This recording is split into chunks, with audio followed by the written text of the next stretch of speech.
Mm,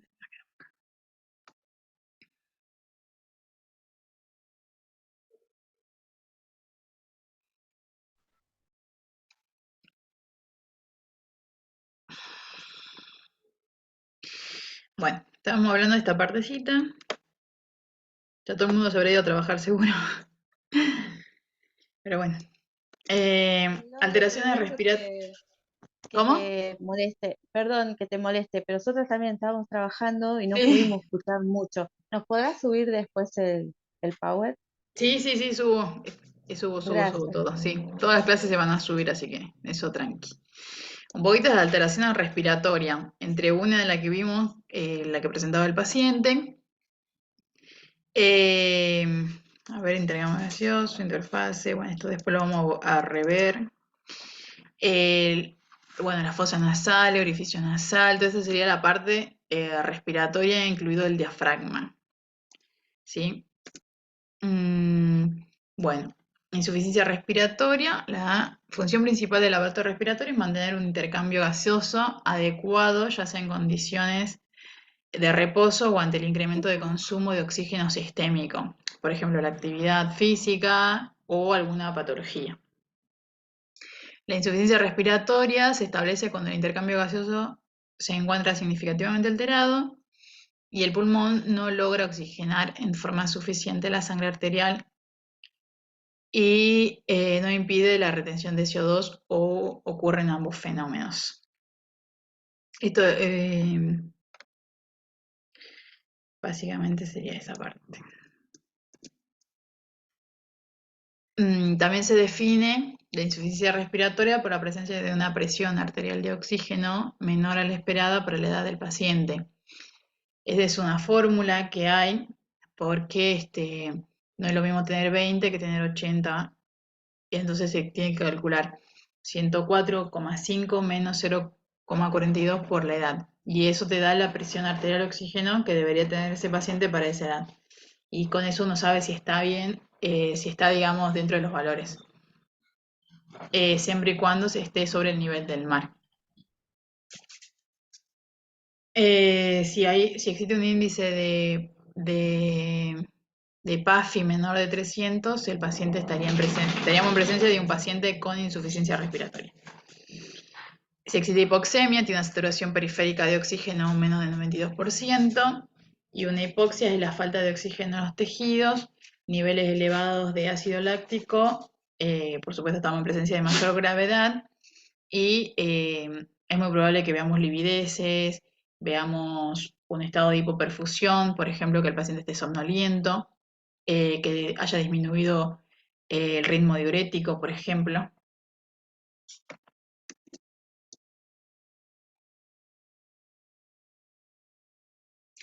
Esto ya habíamos mencionado, los signos clínicos de aumento del trabajo respiratorio y manifestaciones de la insuficiencia respiratoria grave.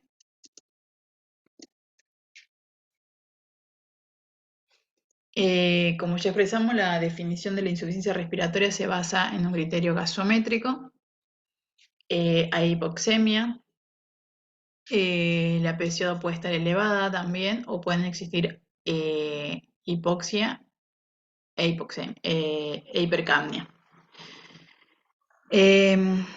Por ineficiencia del intercambio gaseoso por el oxígeno o insuficiencia renal hipoxémica, o también denominada tipo 1, que puede ser por una insuficiencia respiratoria primaria o propias del parénquima, o B, también puede ser por fallo de bomba ventilatoria o insuficiencia respiratoria tipo 2, con incapacidad para mantener una ventilación adecuada a la situación clínica y tendencias a desarrollar hipercapnia, que puede ser una insuficiencia respiratoria secundaria o extrapulmonar. Por ejemplo, un trauma de tórax, una cifoescoliosis grave, un Guillain-Barré, por ejemplo, una pancreatitis grave. También el foco no es respiratorio, sino en la cavidad abdominal, y eso impide que el pulmón funcione de forma adecuada, y entonces ese sería un tipo 2. Y el tipo 1 es propia del parénquima pulmonar.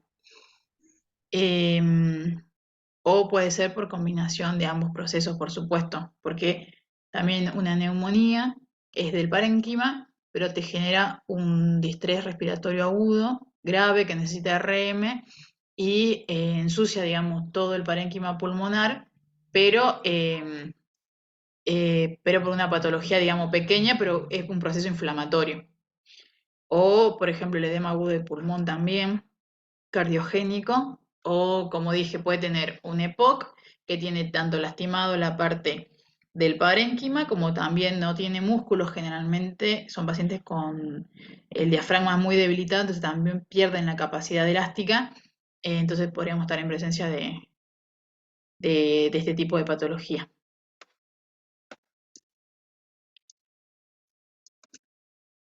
Bueno, según como le mencioné, los criterios clínicos pueden ser de forma aguda, que es con 24 horas de evolución, crónica, que tiene que tener generalmente 21 días, son pacientes ya con patologías de base, crónica reagudizada, que tiene que por ejemplo, es EPOC y andan eh, tranquilos, digamos, hasta que ocurre un evento que reagudiza esta situación. Después, bueno, según los criterios gasométricos, tipo 1, tipo 2, tipo 3, tipo 1 que es el oxígeno bajo, tipo 2 que hay hipercapnia y tipo 3 mixto. Y el criterio de severidad leve porque el cuerpo compensa, moderado porque ya está necesitando alguna ayuda más en tratamiento terapéutico aparte de lo básico, digamos, y severa es porque seguramente tenemos que conectarlo al respirador.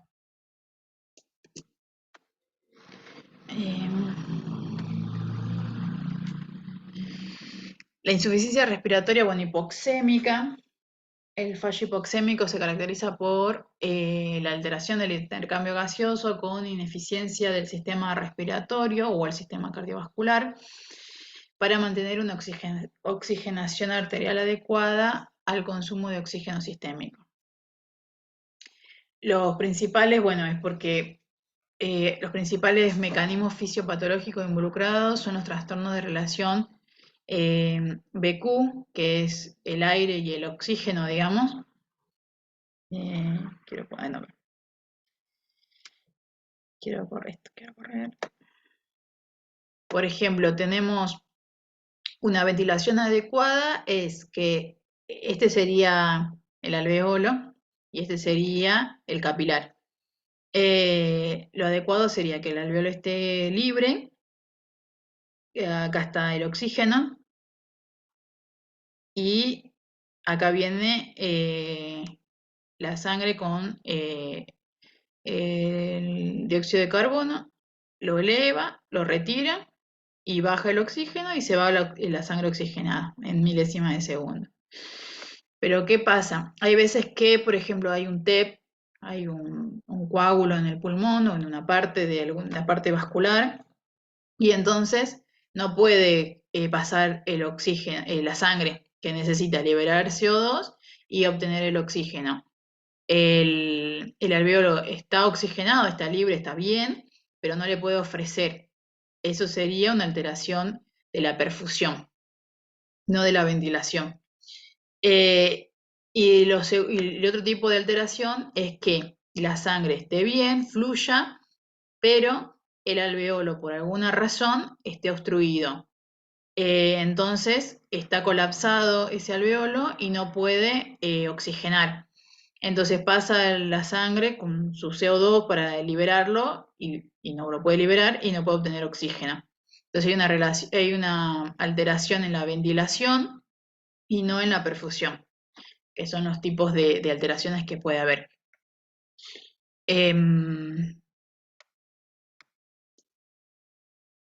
Esto puede ser una neumonía que está con secreciones, puede ser un edema agudo de pulmón que esté con líquido por alteración de la bomba cardiovascular. Esto puede ser un TEP, por ejemplo, como para que nos quede así como ejemplos, ¿no? ¿Qué es lo que estaría pasando en la circulación, en la más pequeñita, ¿no? En la microvascular? En la hipercapnia. Se observa en los pacientes que presentan una hipoventilación debido a un fallo de la bomba respiratoria, o sea, del pulmón, del pulmón como tal.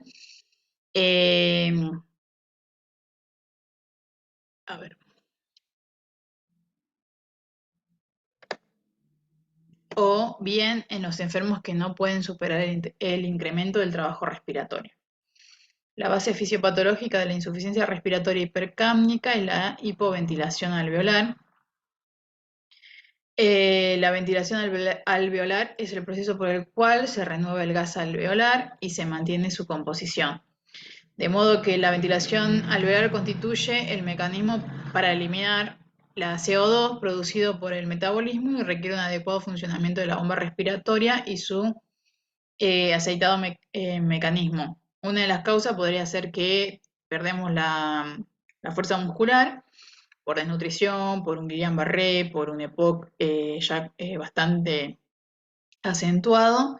Entonces pierde la capacidad muscular, por ejemplo, para abrir ese alveolo. Bueno, en él interviene el sistema nervioso central, periférico, el acoplamiento neuromuscular, los músculos respiratorios, sobre todo el diafragma, y la configuración mecánica de la caja torácica, que hay veces que puede ocurrir, por ejemplo, un aplastamiento y el paciente no puede respirar porque tiene algo que no le permite la expansión de la caja torácica, por ejemplo, ¿no?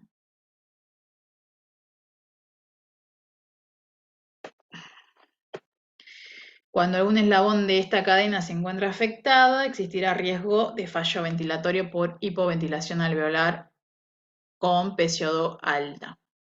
O sea, ¿qué quiere decir? Generalmente encontramos bueno, es lo que estoy hablando. La parte de afuera no funciona bien, externa al parénquima, y entonces nos encontramos con esta situación.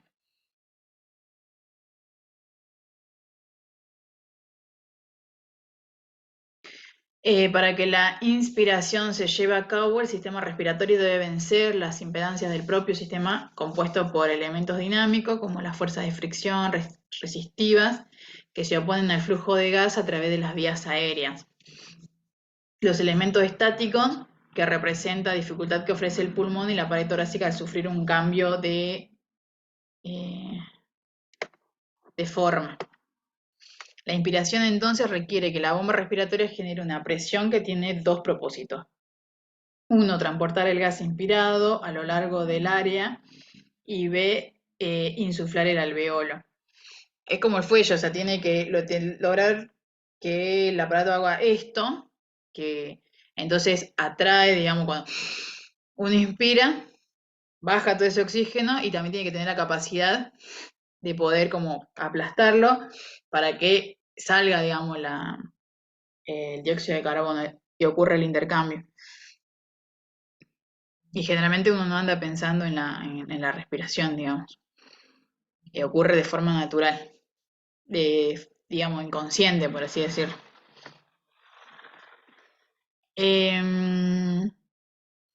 Bueno, insuficiencia respiratoria. ¿Cómo sabemos si es crónica o aguda? Generalmente hay antecedentes. Generalmente está mejor tolerada cuando es crónica. Generalmente el estado ácido base está mejor compensado, no hay acidemia. El bicarbonato generalmente está aumentado. No hay un flujo, digamos, cor pulmonar presente o alteraciones, digamos, corazón-pulmón en la forma aguda. Y la hemoglobina generalmente está alta en la crónica y no así en un paciente agudo. Así que sí, esos, digamos, podríamos ir diferenciando en la patología. Bueno, ¿cuál sería la utilidad de la gasometría? Es que brinda información del nivel de oxigenación arterial y tisular. Si está por debajo de los 90, se relaciona con PO2 menor de 60. Y eso está, como dijimos en toda la clase, estaríamos en presencia de un paciente con insuficiencia respiratoria. El dióxido de carbono depende de la producción y eliminación de CO2 que se relaciona inversamente con la ventilación alveolar. Y podemos encontrar también el pH y el bicarbonato que permiten establecer el grado de compensación renal y los trastornos respiratorios, que generalmente cuando es agudo están bajos y no pueden compensar tan rápido. Y no así cuando está crónico. Nos sirve más que nada para eso, para para poder saber si el paciente sería el primer episodio que sufre o no. Bueno, esta es la utilidad de la saturación, porque cuando está en 90% sabemos que está en hipoxemia.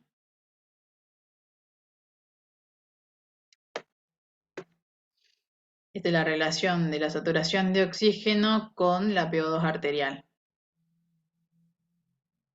Cuando está en 88-90 ya está por debajo de 60. A ver. Bueno, esto después lo vamos a volver a ver cuando veamos de estado ácido base como tal. Estos serían los valores normales de pH, PCO2 y bicarbonato.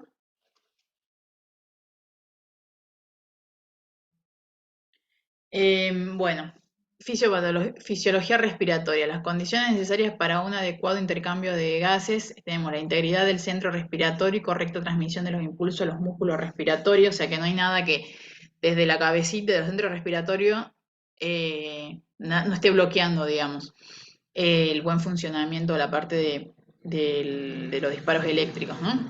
Por así decirlo. Tiene una fuerza muscular adecuada, no estamos en presencia de un paciente con atrofia o disminución de la fuerza, y por ende también tiene que existir integridad del parénquima pulmonar para mantener un adecuado intercambio gaseoso.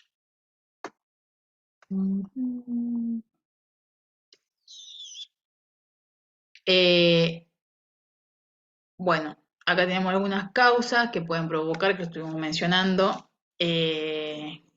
Puede ser desde causas neurológicas o propia, digamos, de la cabecita, un trauma de cráneo, un ACV hemorrágico o algún tumor puede causar que los centros respiratorios disminuyan y entonces se traduce en una mala mecánica respiratoria. Espérame un ratito.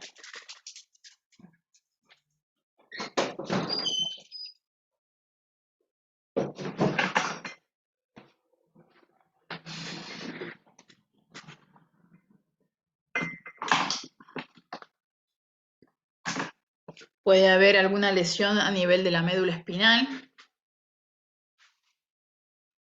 un trauma raquimedular, sobre todo en la columna cervical, C3 sobre todo, que afecta a la parte respiratoria. Puede haber algún tumor también. Después, a nivel de las vías aéreas altas, a nivel del tórax o la pleura, el sistema cardiovascular y el pulmón como tal. Son las principales causas de insuficiencia respiratoria.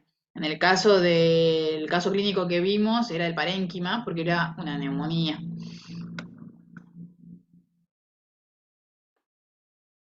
Bueno, como mencioné, en nivel sistema nervioso central puede ser diferentes tipos de accidentes cerebrovasculares, isquémico, hemorrágico, de fosa posterior, a cualquier droga,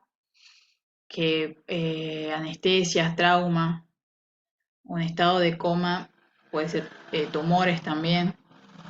A ver, bueno, esto a nivel de la médula espinal, la unión neuromuscular. Ya tengo un montón de patologías que afectan la parte respiratoria. Tórax, pleura, cardiovascular, causas pulmonares. A ver, ¿en qué hora estamos? Después les recomiendo que vean este video, de cómo, porque estamos un poco... Bueno, vamos a dejarlo justo en este videito, ¿sí? Entonces vamos a hacer un repaso. ¿Qué vimos en esta clase? Vimos modos ventilatorios, que en la terapia intensiva hay un soporte ventilatorio en los pacientes con diferentes causas respiratorias, propias respiratorias o de otros sistemas que afecten la parte respiratoria y que se puede sostener a través del aparato respiratorio, que tiene diferentes modos de ventilar al paciente, que pueden ser controlados o espontáneos, dependiendo. Que hay algunas patologías que se benefician con el uso de una ventilación no invasiva, sobre todo el EPOC y el edema agudo de pulmón cardiogénico. Generalmente se benefician. Después vimos las diferentes causas que pueden ser, no siempre del parénquima, no siempre la infección es la causa de una insuficiencia respiratoria, sino que puede ir desde la parte del sistema nervioso central hasta el parénquima, pasando por columna, por sistema nervioso central, periférico, por la parte neuromuscular, hasta llegar al parénquima como tal. Vimos un caso clínico en donde pudimos detectar y ver desde la parte clínica con el examen físico cómo el paciente puede estar en insuficiencia respiratoria y también, bueno, sacamos el concepto de insuficiencia respiratoria, que es un concepto gasométrico y que lo podemos corroborar a través de la saturación periférica de oxígeno siempre que el paciente sature por debajo de 90. Así que bueno, lo vamos a dejar por acá y vamos a continuar en la próxima clase, porque esto es bastante largo y es nuestro ABC, digamos, en la terapia intensiva, la parte del respirador. Así que bueno, no, freno esta parte.